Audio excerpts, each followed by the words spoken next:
the Blackfoot tradition, as far as religious use, is more or less based on area because of our mobility of different activities in the Badger.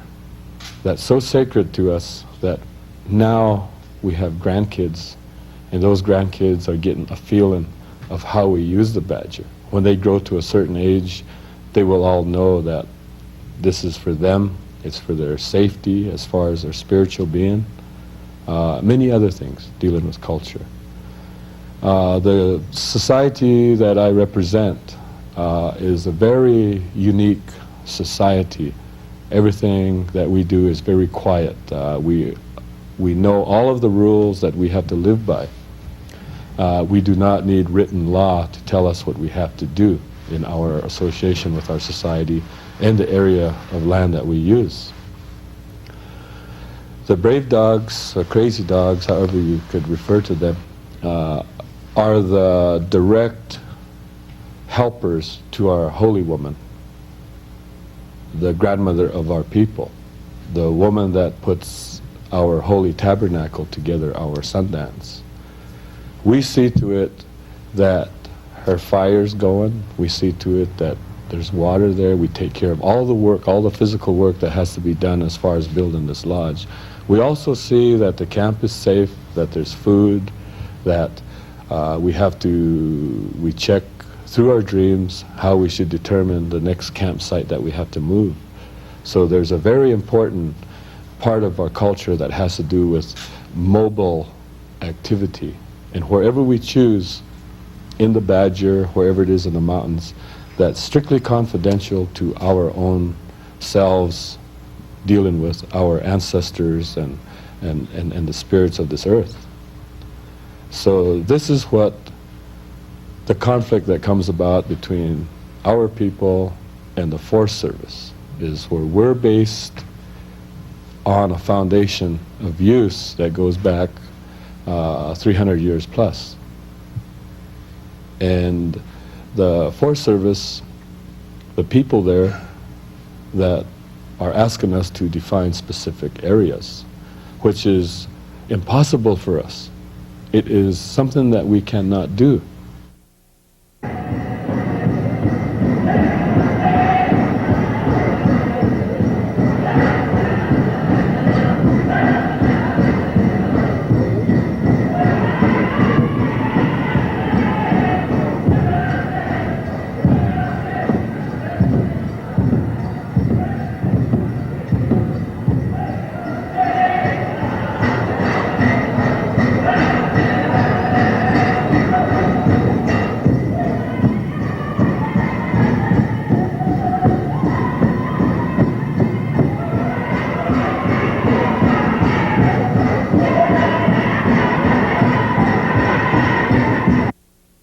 Welcome to Missoula Peace Network. I'm Matt Casato. This is the third segment in an ongoing series, and today's discussion centers around the Badger II Medicine, which is 130,000 acres of Forest Service land. And at the center of the controversy are advocates who are in favor of wilderness designation and those who are in favor of sacred rights, and the Forest Service, which advocates oil and gas exploration in the area. For the last 8 years, Forest Service has advocated the gas development in the area, and on March 1st issued the first of 2 proposed drill permits, the first one going to Vina Oil and Chemical Company, and the second one is still in the process of appeal, and that might go to Chevron USA. Our guests today are Ron West, Secretary of Chief Floyd Heavy Runner of the Blackfeet Tribe, Mike Bader, Executive Director of the Alliance for the Wild Rockies, and Lance Olson, Editor of Bear News. The first question I'd like to ask is that the Forest Service has used the reason of national security in favor of drilling in the Badger II Medicine, and I'd like to direct this to Mike, and if you could give us a little background, how much oil exactly are we talking about? Well, nobody really knows how much oil we're talking about. The most likely answer is none. The companies that are involved here, and particularly the Forest Service, by the way, which is the people who really want to the drilling to happen. What they're looking for is natural gas. If they find oil, they take that. But the best estimates, according to the Forest Service in their environmental impact statement, is that there's a less than 0.5% chance of hitting any commercial deposits of oil or natural gas. And according to USGS estimates, even if a full field, large deposit were found, it would run America's energy needs for about 14 hours. So we're talking about nothing really. Dale Gorman of the Forest Service states that the oil companies has as much right to be in that land as, say, proponents of wilderness designation. And he cites Forest Service multiple use policy. And Ron, I wanted to ask you how that conflicts with Blackfeet sacred rights in the area. Well, and can both be done? not likely. What we're dealing with is an issue of conflicting laws. We have Blackfeet cultural law and United States energy policy. And they're really pretty mutually exclusive. The point being here that if the wells are allowed to go in, if there is field development, things go that direction, they will have destroyed cultural habitat that predates Columbus' discovery of America. That's irreplaceable. They can always find sources of energy in other places. And perhaps I could go on to say that Blackfeet religion is founded upon a relationship with the earth as a living entity. And what is proposed from the Blackfeet point of view is the end of that relationship, because they cannot suckle at that breast of spirituality in their relationship with the living earth if it has become poisoned by puncturing it and allowing up these noxious spirits from their point of view. Do the Blackfeet maintain that they have certain legal rights to the land? Because the Forest Service maintains that it's national public lands. Well, there's no question that the Blackfeet have some rights, but those rights will probably have to be more clearly defined. There was a treaty agreement in 1896 that was ratified by Congress that, according to the paper in the possession of the United States, ceded the Badger II Medicine as well as half of Glacier National Park from the Blackfeet Reservation to the United States with specific reserved rights. But according to the Blackfeet oral history, which radically differs from the United States paper that Mr. Gorman refers to so often, the Blackfeet oral history states that in fact the United States only leased the Rocky Ridges, and the Indians retained their hunting rights, their fishing rights, their timber rights, their water rights, all their other rights, according to the Blackfeet oral history of that agreement. And I believe the construction presently in treaty law is that the treaty must be interpreted according to the native understanding at the time the treaty was made. And I would have to go on to point out that the Blackfeet were not an English-speaking people at this time. They were not literate. And the man that certified the translations for the United States had mineral prospecting interests in the ceded lands. And so there's a lot of things open to question here, exactly how much of what the Blackfeet really own and what those reserved rights are. Half of, was it, did you say half of 1%? Yeah, less than 0.5% chance. That doesn't seem like very much, and the question I want to ask is how do you weigh that prospect, which just doesn't seem very high at all, to wilderness designation, and how that might be more productive in the long run to secure the land, and how that might tie into endangered species. Well, I do think that a wilderness designation either under the Wilderness Act or some other configuration here where we protect the wilderness and spiritual values of the area is a lot more productive in both the short term and the long term.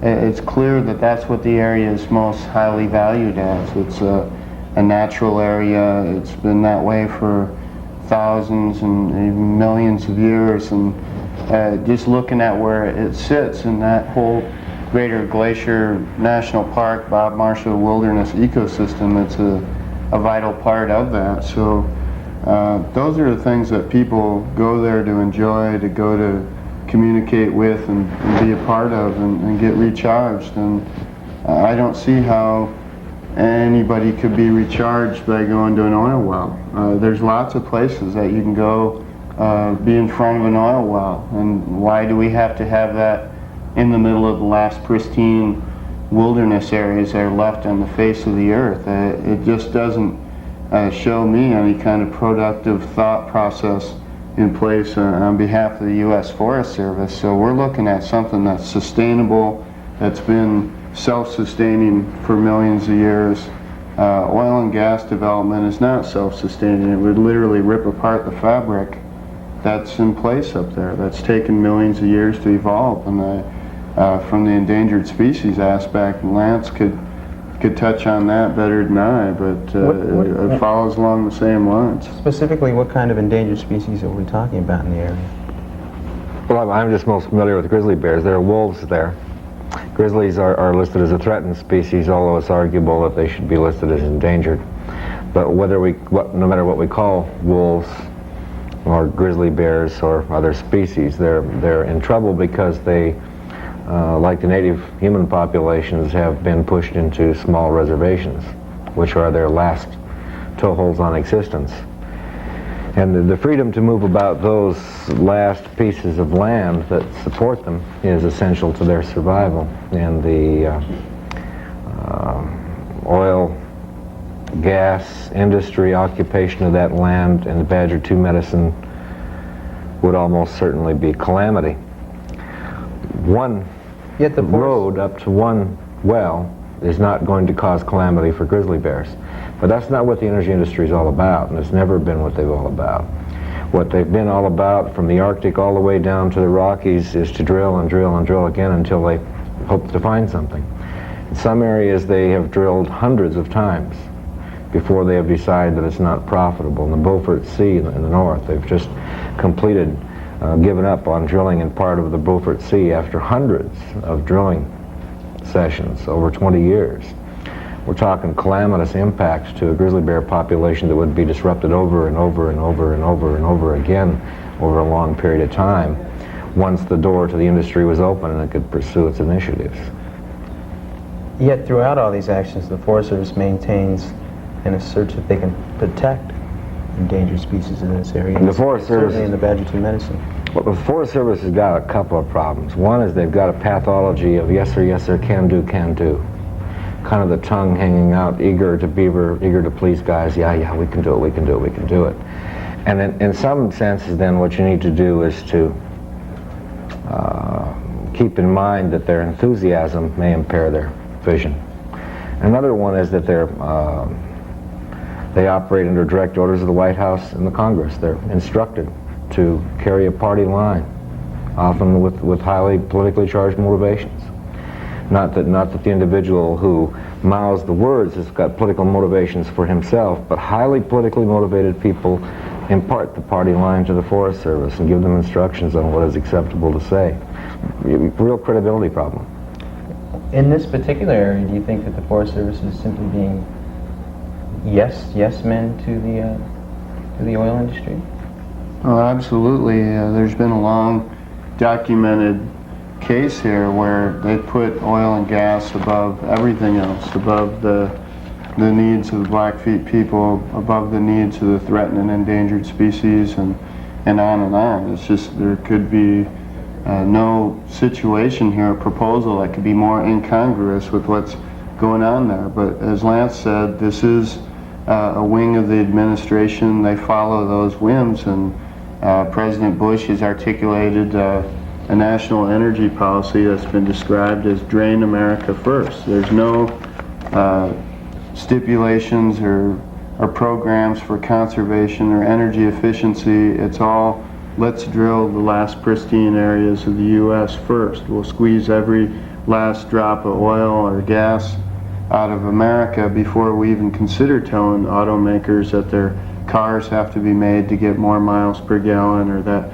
light bulbs burn longer, or that we recycle, or we invest research money into solar energy. And there's a whole long list of things that could be done that would make an idea like drilling the Badger 2 medicine seem even more ridiculous than it's already apparent.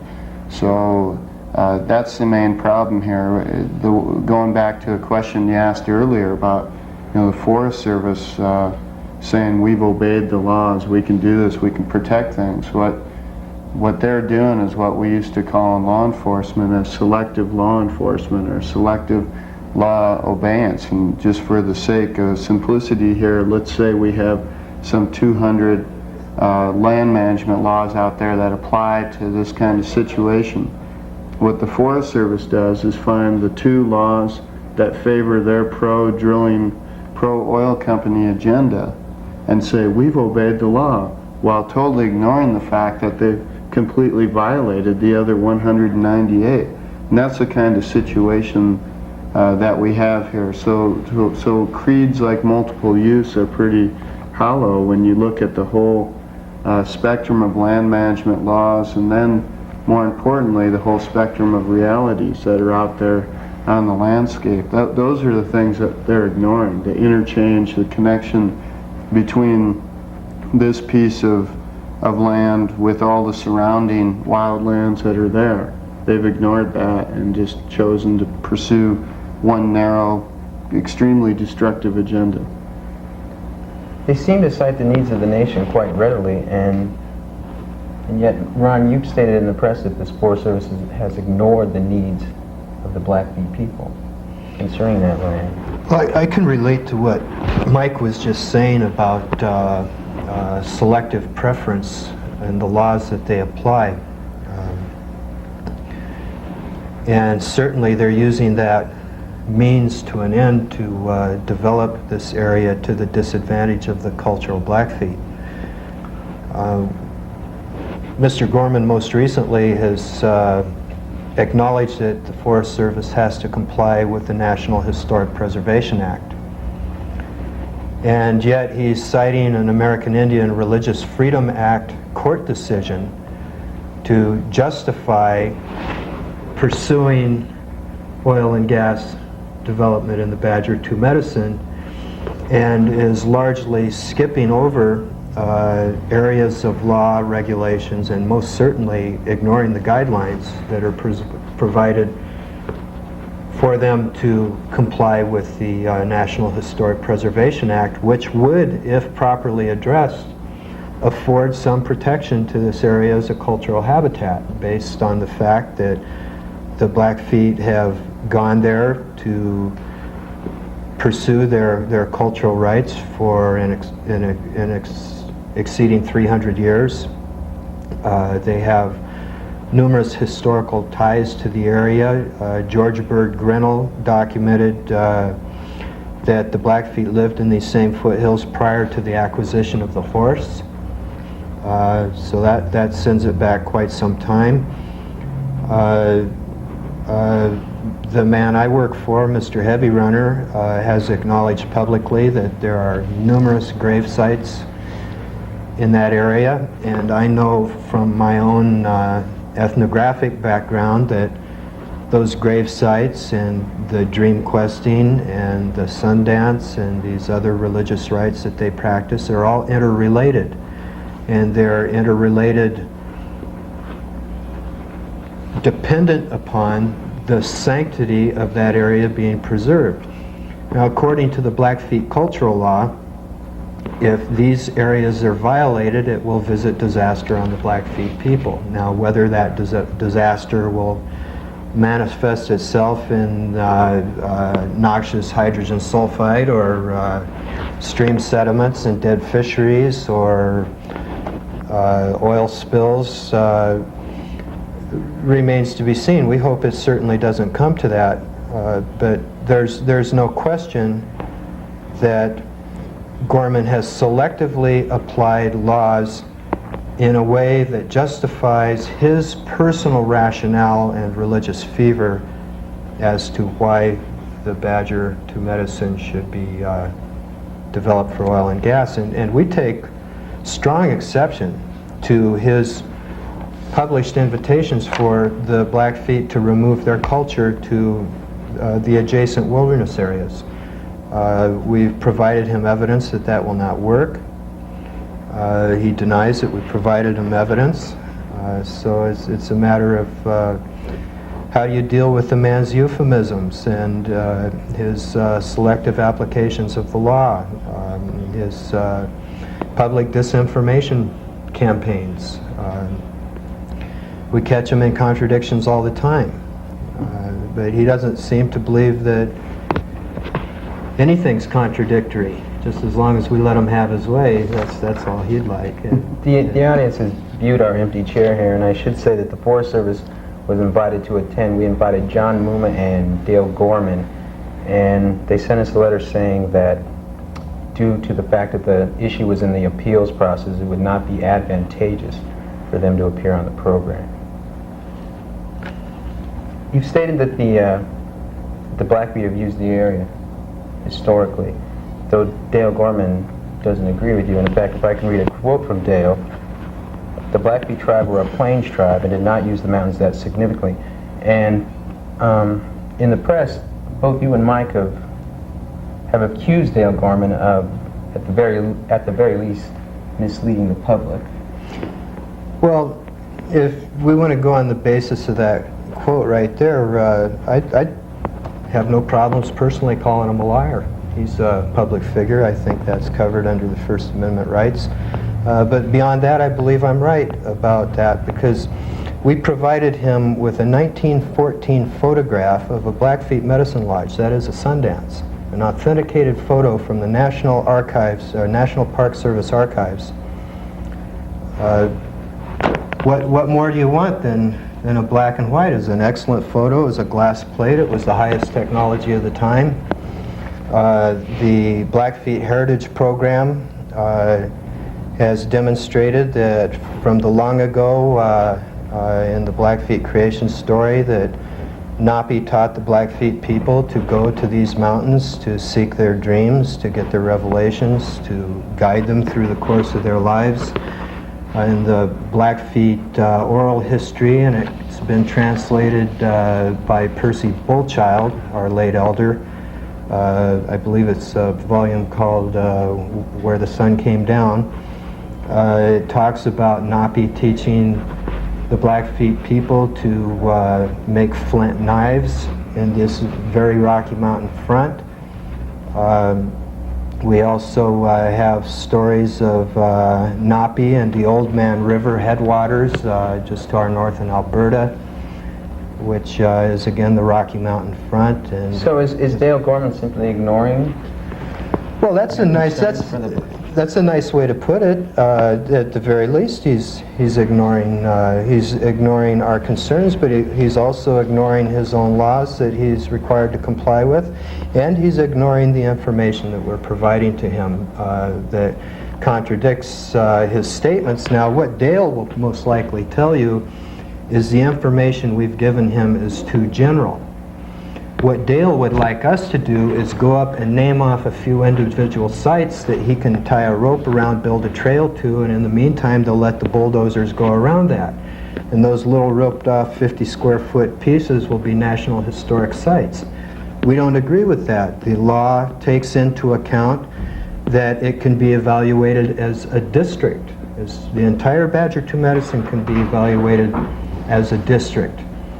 And I would invite Mr. Gorman to reread the law, especially the regulation 800.4 and the United States title that founded those regulations, and the Bulletin 38, which provides technical guidance for implementing these laws. Bulletin 38 is the National Registration of Historic Sites? It's for documenting cultural properties under the National Historic Preservation Act. It's a guidance provided to agency heads such as Dale Gorman, a forest supervisor in this case, in charge of an undertaking. But Dale's come right out and said that because it's guidance, merely guidance, and it's not regulation, he's not bound by it. One argument that Dale uses when asked if he would be in favor of wilderness designation, he doesn't say yes or no. What he says is that because of Blackfeet rights to the land, that wilderness designation is out of the question because it would impede those rights. I was wondering if Mike could address that. Yeah, I'll take a stab at that. I don't think that those kind of statements are very helpful in explaining what the real situation is there. It's been my experience throughout the years of dealing with this oil and gas drilling issue that's conveniently been the thing that he's used. The existence of Blackfeet rights are always an excuse for not doing the right thing, and then of course he leaves it up to himself to interpret what those rights are, when we need a much more expert person or panel of people to do that kind of technical job.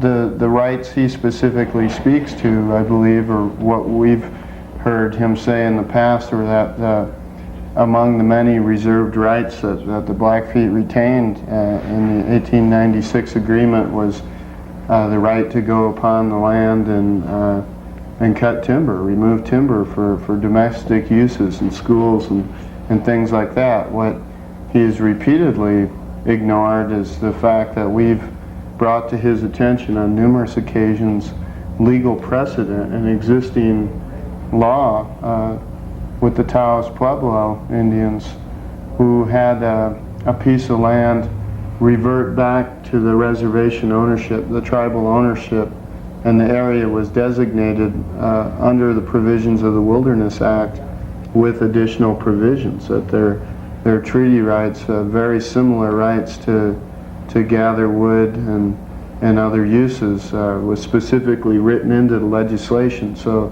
none of these things are as clear-cut, black and white as he would like to paint. Again, it's a selective treatment of the law or discussion of the law to mold these and rewrite history into his own philosophical thinking and that of the agency. So I think that there's ways that can be done. It may not be the only way, but our problem right now is that we've got this thing on the map. If you look up your Rand McNally Atlas, what do you see when you look at the Badger 2 Medicine? It says Lewis and Clark National Forest, and that's something that's going to have to be adjudicated over a long term period of time, and until that's adjudicated, we've got this problem of the Forest Service managing that land, being hell-bent for destroying it with massive oil and gas exploration, and we mean not just one well and one road, but a whole network and series of roads. And the only law on the books right now that expressly keeps them from doing that is the Wilderness Act. Now, there's a lot of other laws that can be brought in, and the treaty rights, in my opinion, are stronger than all those laws because it's a treaty between nations, and treaty law is more strong. It has more meaning to it than statutes or other laws enacted by Congress. But I don't buy that argument at all. Do you see any problem? Maybe you can address this, Ron. Do you see any problem with wilderness advocates and those who are in favor of Blackfeet sacred rights working together, drilling aside? Well, I see a common cause that actually would point to the advantages of the wilderness advocates and the Blackfeet cultural community to working towards preserving the area for future generations intact. certainly if we interpreted the Blackfeet reserved rights as the Indians understood them in 1896, that place would never be devastated by commercial logging or any sorts of other activities, because these were sorts of things that the elders of that day simply could not envision. They had no idea about the strictures of Anglo-civil law from the point of view of the community that they treated with over this. And I don't see any problem with the Blackfeet cultural community and the Montana environmental community coming together and working out some sort of resolution that is satisfactory to both parties towards the preservation of the future, that takes into account the Blackfeet reserved rights. Perhaps those reserved rights, when it comes to the right to gathering timber for agency purposes, would be reserved in principle through Indian horse logging. Who knows? But until that is negotiated, perhaps at a round table, I think that Dale Gorman should quit making executive decisions in the press concerning it.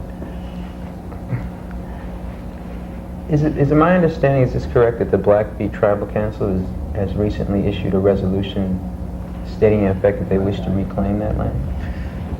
Well, they've made several resolutions over the years stating, in fact, that they own it. And in fact, they may own that and half of Glacier National Park. And I think that Dale, by pursuing gas exploration relentlessly, may be forcing that issue. It's a total sideshow at this point, but in fact, he may be forcing that issue.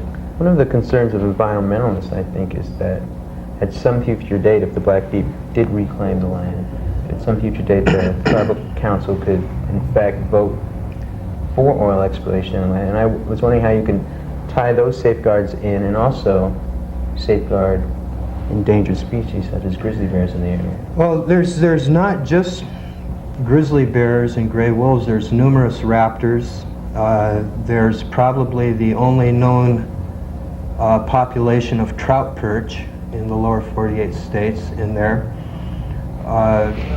It's without question very environmentally sensitive from a wildlife point of view, and I'd prefer that Mr. Lance Olson address that part of it. But to take care of that other portion of your question,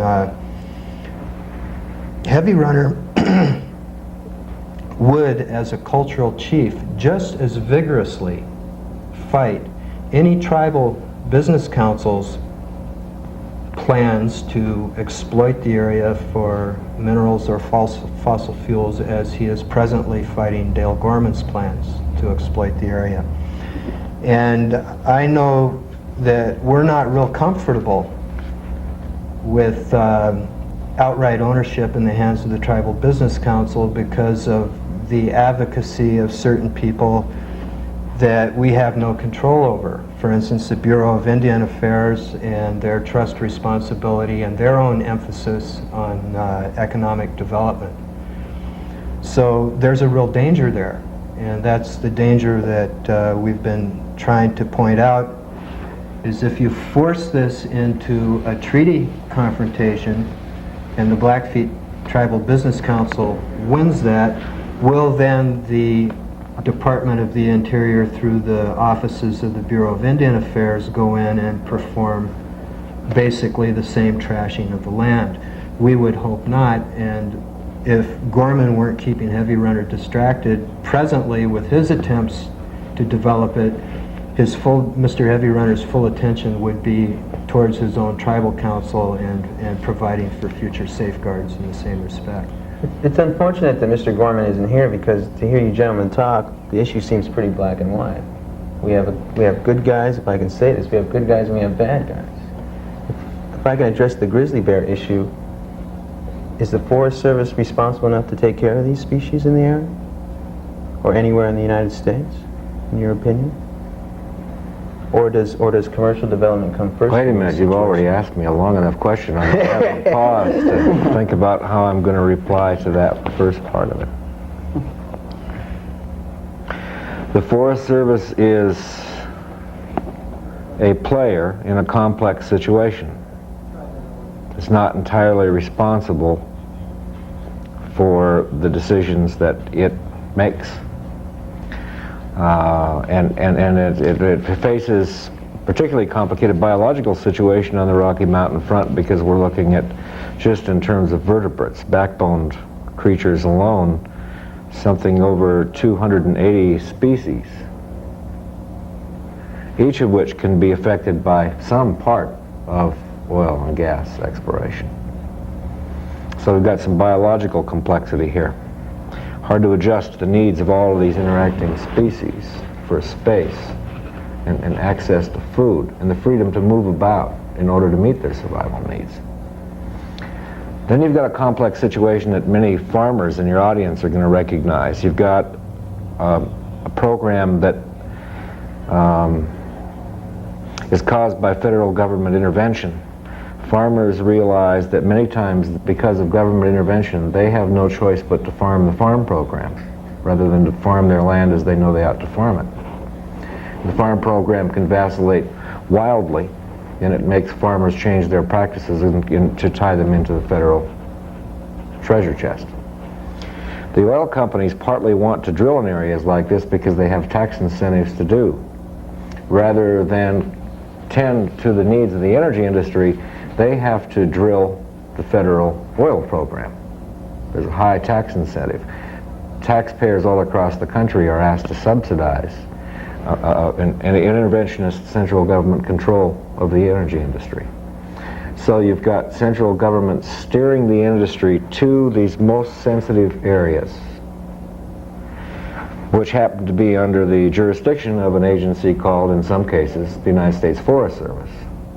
And the Forest Service has to operate under a whole set of often contradictory laws, or apparently contradictory sometimes, that make them, that take them into the spotlight in the issue. Meanwhile, there are many politicians who are calling the Forest Service and making demands of the Forest Service, and maybe who review drafts of Forest Service reports that are sent back to Washington for review before we get to review them in the public. Who knows who gets to review those?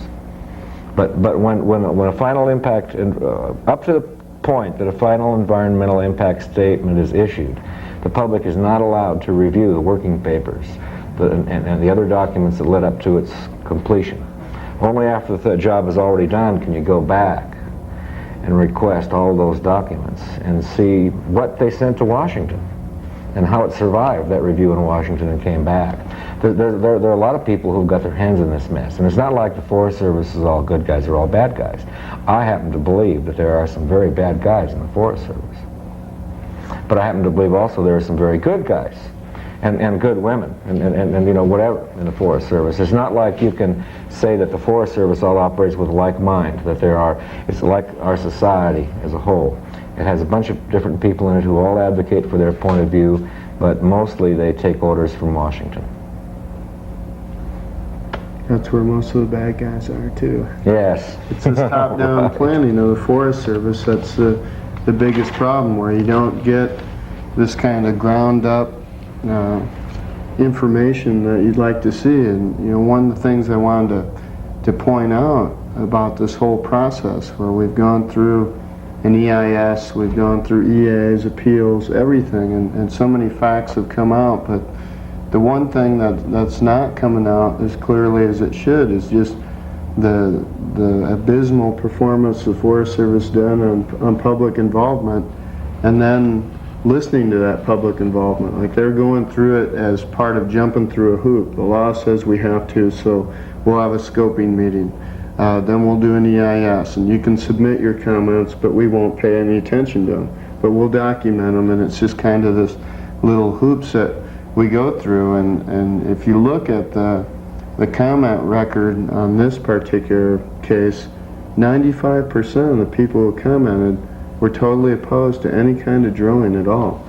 You've got the National Park Service that's against it. You've got the Blackfeet Nation that has been against it. The Montana Department of Fish, Wildlife, and Parks is against it. The State Office of Historic Preservation has said you haven't done a good enough job. Independent biologists, conservation groups, on and on down the line. It's incredible. It seems like the Forest Service are the only ones standing off on this isolated mountaintop saying, "Thou shalt drill." And you'll drill first, and you'll do it without regard to any of the other commandments that anybody believes in. And that's the real problem we've got, is we've got this bureaucratic inertia that's just going 90 miles an hour and won't stop. And it almost seems to not care what it runs over in the way. And this is just in the paperwork process, where we haven't actually fired up any bulldozers. So we've seen this incredibly damaging process that's gone along. And if you think of all the time and energy that people have spent, the heartache and mental anguish taking part in this, then we find out that the oil company involved might not even be interested in drilling anymore. You're talking about FINA. Yeah. And their statements in the press. And it really makes you wonder what's driving this process. If it's not FINA, which by the way isn't even an American company, they're from Belgium, so there goes our national security argument out the window. What's driving this process? And what it is philosophy of domination over not only the traditional peoples that are there, but the natural wild landscape of that land itself, where we're down to the last 4% of what was originally wild. That's all that's left. And it's been our position for years that what's really driving this process is the precedent, where you've got a traditional culture and an Indian reservation there. You've got a multitude of threatened and endangered species, both recognized and listed, and those that we don't even know about, which may go extinct before we've even heard of them. And then all these other factors I've listed, the proximity to a national park, the corridor aspect of this greater ecosystem. If they can drill there, it's all over, folks. They can drill literally any square inch of this continent that they want to, and that's what this is all about. It isn't about finding oil and gas or making profits. They've made their profits. They make money off this whether they hit gas or not, because they can write it off on their taxes. So they've made their profit. It's precedent. Yes, and it's a precedent that will break America in two if we don't resist it. I think that's right. I think what we're seeing here is a continuation of a legal economic battle that we've had in this country since 1981. This is not a national security issue. The lower 48 United States is sitting on 100 years worth of oil. We already know where it's at. It's already at the bottom of drill holes that are already drilled. You know where the oil is. It's the equivalent of 34 oil fields the size of Prudhoe Bay. Don't even have to explore for it. 90% of the production costs for oil go to exploration. Those costs are already taken care of. And this already discovered oil can produce and meet our needs for a long time, can reduce our dependency on foreign sources, etc. It's not national security. Part of what's going on is that just the vein that Mike hit on there is that there's an agenda of setting precedent. What we're seeing is an administration that resents any barrier to economic commerce. And that came in, we're in the third administration of a presidency, the Reagan-Bush presidency, that was devoted to deregulation, to economic deregulation, to a lifting of all the rules and regulations. Anything that would happen to get into the way of commerce has been lifted. Taxpayer bailout of the savings and loan industry is one. Taxpayer bailout of the oil industry might be next. We're not looking here at the larger needs of the country. We're just looking to fulfill an economic philosophy that unfettered trade, running roughshod over anyone's cause, is best. And I think that's one thing that gives me most concern about the grizzly bear. I know that the grizzly bear and the Blackfeet coexisted amongst each other, mixed up with each other for years and years and years. And that I'm not worried about their ability to continue to keep on doing that. They've had practice at it. And in spite of whatever conflicts may have existed between them, including sometimes dead Blackfeet and sometimes dead grizzly bears, both grizzly bears and Blackfeet survived that over centuries. And I think that they've got a very significant track record on their side to demonstrate that they can be there without threatening the grizzly bear. But I have yet to see the Forest Service show me an area where energy industry has had its way with the land, and the grizzly bear numbers have not declined. Then the other track record the other way is that coexistence is not possible. To pick up on Lance's remark about the Blackfeet and the coexistence with the grizzly bear, it's known to me that they even have a song for a safe passage when they come to meet a grizzly bear. They sing that song, and that bear stands aside and lets that Blackfeet man go his way in peace. So there's certainly There's history of that involvement. Sure. They have practice. They've given this matter some thought. The Forest Service just says can do, and the industry is altogether too pleased to perpetuate that false impression. Well, getting back to the comment that you made about what the representative from Athena Oil and Chemical Company made in a recent press article, to paraphrase, he said, it was almost 10 years ago when we applied for those permits. We're not sure why we did it, and we're not sure that we want to go in there. So if that's the case, and I'll read a quote from Dale Gorman when asked about the possibility of a forest supervisor in his job that might decide differently in the Badger and decide against oil drilling.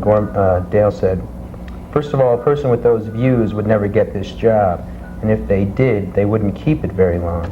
So we have the Forest Service who's writing the EIS. We have the Forest Service who's approving the EIS. Isn't that a bit like putting the wolf in charge of the chicken coop? Pretty close. And you've talked about the public involvement is at a low concerning the Forest Service in their understanding of it. Who are these guys? Get back to that old saying. Who are these guys? What's their purpose here?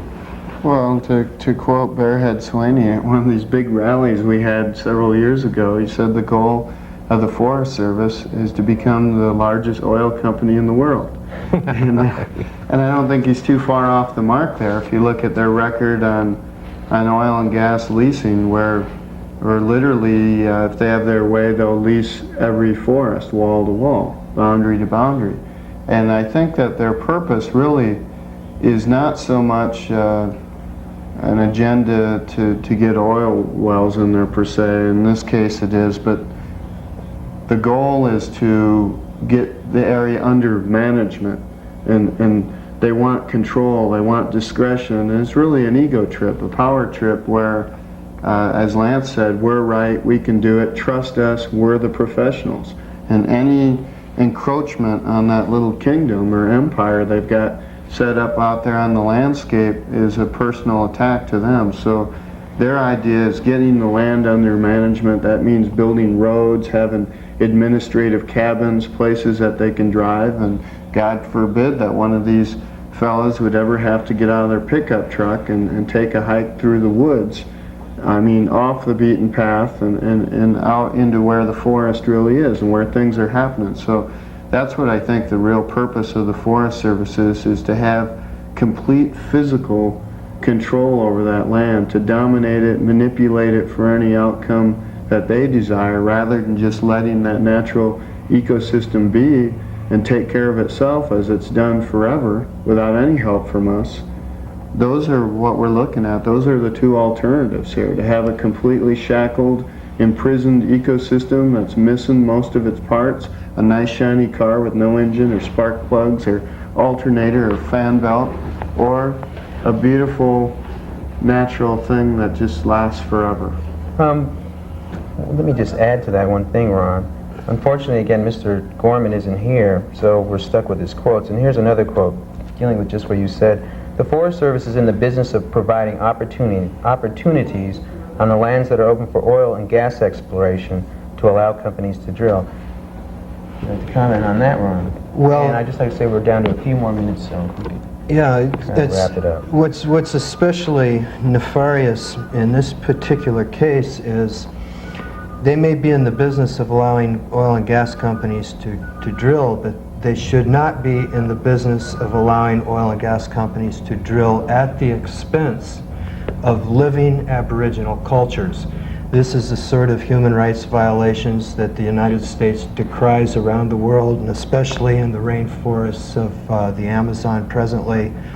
The fact that it's happening here in our own backyard detracts from our ability to speak with any note of authority in our world policy for human rights, when in fact we're violating the human rights of our own Aboriginal peoples right here in North America.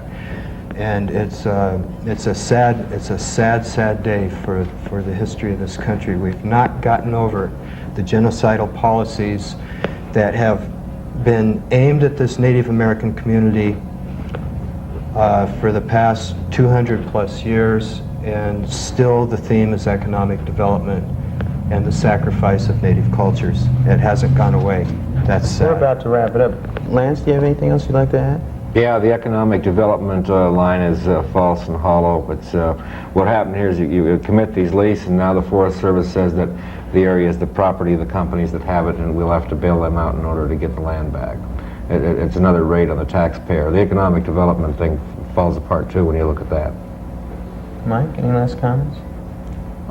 Just encourage people to get involved in the process here. The P.O. Box of the Lewis and Clark National Forest is Post Office Box 871, Great Falls, Montana. You'll have to look up the zip code. 59403. There we go. So that's the real key. It's your land, and get involved and comment. I'll even suggest that people file administrative appeals. Would you also encourage people to get in touch with the Alliance for the Wild Rockies? Sure. We're in Missoula at Post Office Box 8731, Missoula 59807. We'd be glad to make materials available on the badger, both from our perspective and others, including the Forest Service. Well, I'd like to thank all my guests. Once again, Mike Bader of the Alliance for the Wild Rockies, Ron West, spokesperson for Floyd Heavy Runner, and Lance Olson, editor of Bear News. Thank you very much. Thank you. Thanks.